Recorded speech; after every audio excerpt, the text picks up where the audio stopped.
Барањата на луѓето се од различен карактер. Значи, сите во секој место луѓето велат треба повеќе да се направи нешто во врска со невработеноста, нови фабрики, инвестиции. И тоа е она што го прави владата на Македонија, тоа е она што го прави Груевски. Груевски има подготвен план, има луѓе, има тим во делот на привлекување на странски инвестиции.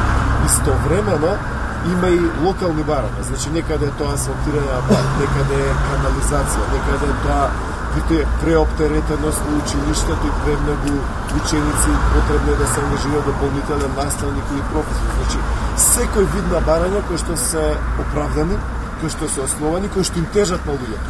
Ако имаме стабилна влада, со 63 претенции, влада што нема да биде уценувана, влада што нема да биде соборена, тогаш ќе можеме да решиме многу повеќе проблеми. Значи, ако имаме стабилна влада, ќе решиме повеќе проблеми. Ако немаме стабилност на владата, ако немаме јасна ситуација, тогаш можеме да дојдеме во ситуација не да се решаваат проблемите, туку и да се зголемуваат.